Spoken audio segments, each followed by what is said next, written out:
The first time I heard Clara Whitmore cry, I almost kept walking. The hallway outside our flat was narrow enough that every sound echoed. Doors clicked louder than they should have. Footsteps carried from one end to the other. Most evenings, the building felt alive with ordinary noise, someone cooking dinner, someone laughing at a television show, someone dragging laundry downstairs. But that night, everything was quiet except for the soft, uneven sound coming from behind the room next to mine. Not loud crying. Not dramatic. The kind people try very hard to hide. I stood there holding a bag of groceries against my chest while the sound slipped through the thin wall separating my room from the guest room where Clara had been staying for the past 3 weeks. My roommate, Ethan, had mentioned his older sister was going through a rough patch, but he never explained more than that. Ethan believed in giving people privacy. I respected that. Clara mostly kept to herself anyway. She left early in the morning, returned late, and always smiled politely when we crossed paths in the kitchen. But that night, her voice cracked through the silence. "Please don't go." The words were so quiet I almost thought I imagined them. Then came another muffled sob. And something inside me stopped. I stared at my own door for several seconds, keys in hand, debating whether to ignore it. People deserve privacy. Adults deserve dignity. Maybe she was on the phone. Maybe interrupting would embarrass her. Then I heard her whisper again. "Promise me you'll stay." There was no answer after that. Only silence. I set the groceries down. Before I could overthink it, I crossed the hall and knocked gently on the guest room door. No response. I waited a moment. "Clara?" "It's Daniel." Another pause. Then hurried movement inside the room, like someone wiping tears quickly before opening the door. When it finally cracked open, Clara stood there in an oversized gray jumper, her eyes red around the edges. She looked startled to see me, though not angry. "Oh," she said softly. "Sorry.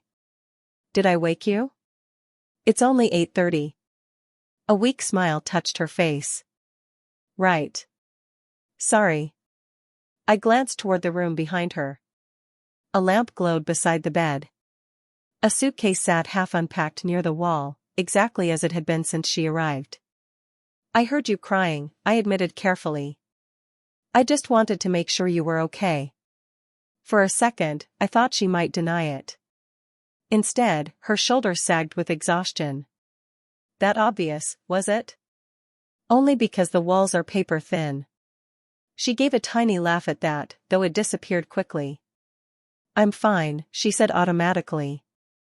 It was the kind of answer people give when they've said it too many times. I nodded slowly. "Okay." I turned slightly as if to leave. Then she surprised me. "Would you mind staying for a minute?" Her voice shook on the last word. I looked back at her. And suddenly I understood that sometimes people don't need solutions. Sometimes they just need another human being nearby so they don't feel alone inside their thoughts. "Yeah," I said gently. "Of course." She opened the door wider. Her room smelled faintly of peppermint tea. Books were stacked near the bed, though I doubted she'd been reading them. A framed family photograph sat face down on the desk as though she couldn't decide whether looking at it hurt too much or helped too much. I sat in the chair near the window while Clara curled up carefully at the edge of the bed, clutching a mug between both hands. Neither of us spoke at first. Finally she sighed. "You ever feel like your whole life changed while you weren't paying attention?" I leaned back slightly. "More than once." She stared into her tea. "I used to think I was good at keeping things together." "You probably still are." "That's kind of the problem," she said with a sad smile. "Everyone thinks I'm handling everything well because I know how to smile through it." The room fell quiet again. Then, slowly, carefully, Clara began talking. Not all at once. Just pieces. She had spent 12 years working as a music teacher at a primary school outside Bristol. She loved children, loved music, loved structure. Her life had been predictable in the best possible way. But within 1 year, almost everything shifted. Her school closed after funding cuts. Her long-term relationship ended quietly, painfully, without drama but with deep disappointment. Her father became ill. She moved cities to help her mother. Then after her father passed away, she realized she no longer recognized the shape of her own life. "So I came here," she said. Ethan insisted.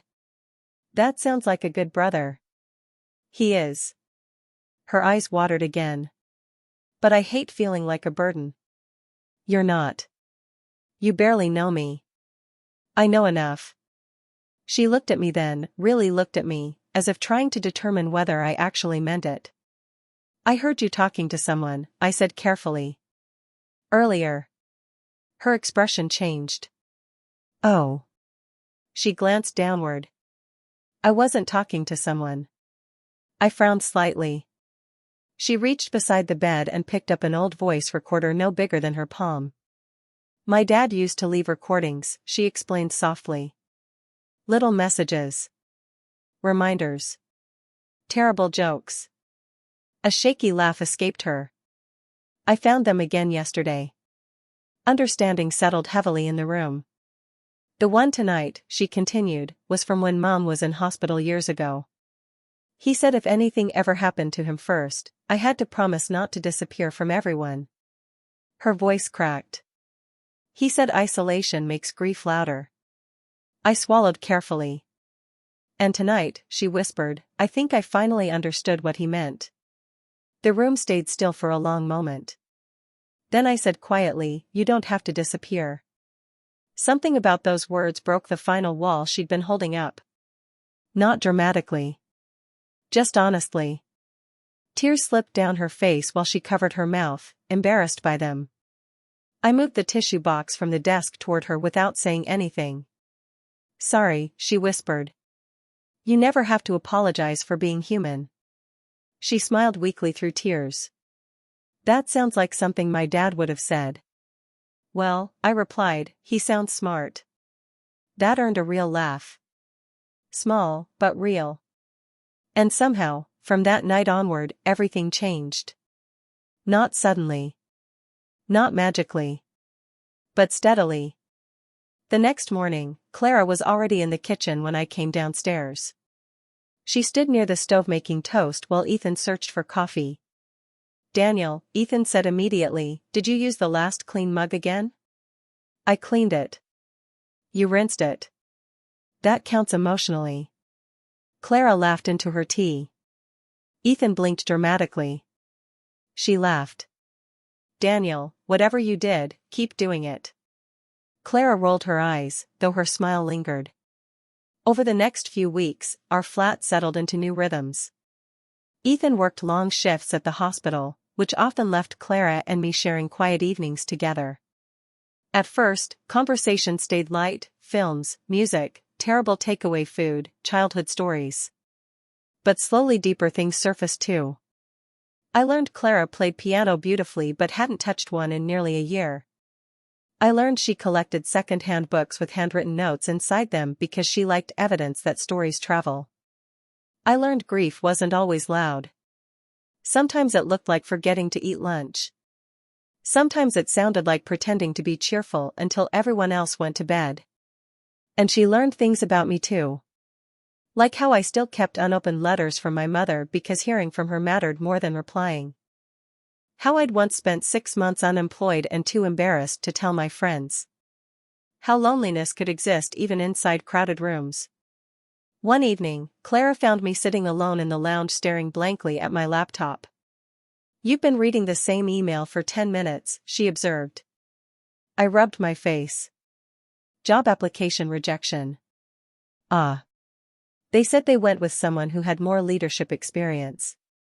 Do you want sympathy or distraction?" I considered it. Distraction. She disappeared briefly into her room before returning with a small folded piece of paper. "What's this?" "A challenge." I opened it cautiously. It read, "Do one brave thing tomorrow." "That's incredibly vague," I said. "Exactly. Your brain can't argue with specifics if there aren't any." I laughed quietly. And what counts as brave? That's up to you. What if I fail? You won't. How do you know? Because showing up already counts. I looked at the paper again. Then back at her. You really believe that? I think most people survive by underestimating how much courage ordinary days require. That line stayed with me long after she returned to her room. And somehow, over time, Clara began changing too. Not because grief disappeared. It didn't. But because she slowly stopped carrying it alone. She started accompanying me on morning walks to the bakery 2 streets over. She began helping Ethan cook dinners again, though Ethan remained catastrophically bad at chopping vegetables. Sometimes we played old records in the lounge while Clara hummed quietly to herself. One Saturday afternoon, I returned home to find music drifting through the flat. Piano music. Soft and uncertain at first. I followed the sound to Ethan's room, where an old keyboard sat against the wall beneath the window. Clara was seated in front of it, her fingers moving cautiously over the keys. She froze when she noticed me. Sorry, she said immediately. I didn't realize anyone was home. Don't stop. I'm rusty. It still sounds beautiful. She looked unconvinced. But after a moment, she turned back toward the keyboard. The melody that followed filled the entire flat with something warm and aching and hopeful all at once. I leaned quietly against the doorway listening. When she finished, silence lingered between us. My father loved that song, she said eventually. What was it called? Stay for a while. I smiled softly. Appropriate. Her expression softened too. Then, quietly, she admitted, I almost moved out last week. What? I found a small studio flat near the station. She shrugged lightly. I thought maybe I'd stayed here too long. But you didn't take it. No, she glanced toward me. Because for the first time in months, somewhere started feeling like home again. The honesty in her voice caught me off guard. And before I could stop myself, I said, I'm glad you stayed. Something unreadable flickered across her face. Then she smiled gently. So am I. Winter arrived slowly after that. The city lights came on earlier each evening. Mornings smelled like coffee and cold air. Ethan decorated the flat with absurd enthusiasm, including a crooked paper star that fell off the wall twice daily. Clara laughed more now. Not constantly. Not artificially. Just naturally, in moments where happiness found room to exist beside sadness instead of replacing it. One evening near Christmas, Ethan got called into an emergency shift, leaving Clara and me alone with takeaway containers and an old holiday film neither of us was really watching. Halfway through, Clara muted the television. Can I ask you something? Depends. Are you happy? The question landed harder than expected. I don't know, I admitted. She nodded slowly. That honest, huh? You? She considered it carefully. I think, she said at last, I'm learning happiness isn't the same as having no sadness. I looked toward her. She pulled her knees closer beneath the blanket. For months after Dad died, she continued quietly, I kept thinking healing meant becoming the person I was before. Her eyes lowered slightly. But maybe that version of me doesn't exist anymore. No, I said gently. Maybe not. Does that sound depressing? Actually? No. She looked surprised. I leaned back thoughtfully. I think maybe life keeps asking us to become new people. Not better people. Just, new ones. The room stayed silent for a moment. Then Clara smiled softly. That sounded like something my dad would have said too.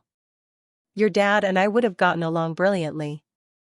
You both talk like second-hand bookshops. I laughed loudly enough that even she joined in. Later that night, after the film ended and the dishes were done, I noticed Clara lingering near the hallway. You all right? She hesitated. Then quietly she asked, would you stay for a little while?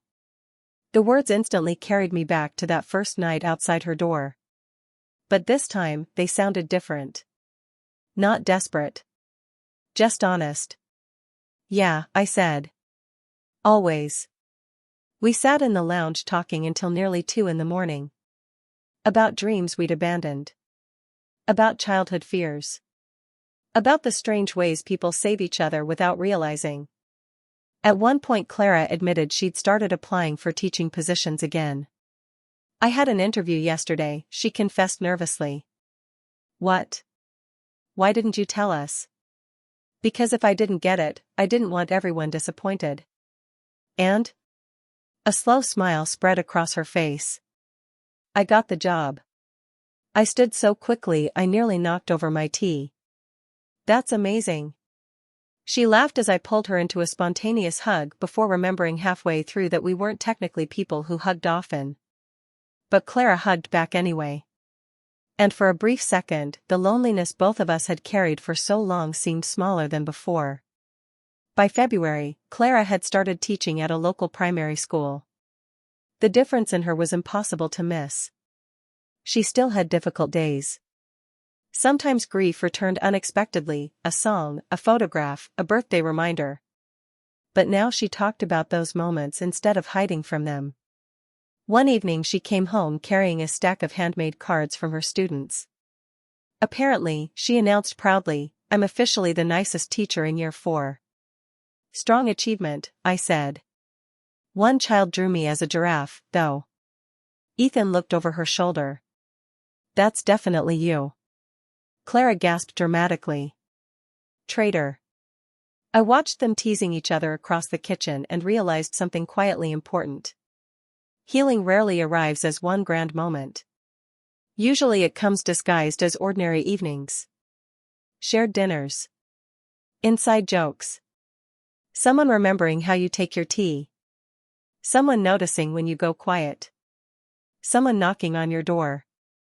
A few weeks later, I found myself sitting alone on the rooftop terrace of our building after a particularly discouraging day. Another rejected application. Another polite email explaining why I almost, but not quite, qualified. I didn't hear Clara approach until she sat beside me. You vanished. Needed air. She handed me a takeaway cup. Hot chocolate. Extra marshmallows. You looked sad, she said simply. I stared out over the city lights. You ever feel stuck? All the time. No, I mean truly stuck. Like everyone else got instructions for life except you. She smiled knowingly. Daniel, half the adults you admire are improvising. That's terrifying. It's freeing. I looked at her skeptically. She nudged my shoulder gently. You know what I think? What? I think you're so afraid of failing publicly that you've convinced yourself staying still is safer. The truth of it hit immediately. And because Clara always seemed capable of saying difficult things kindly, I didn't feel judged. Just understood. You think I'm wasting time. No, her voice softened. I think you've forgotten your own worth.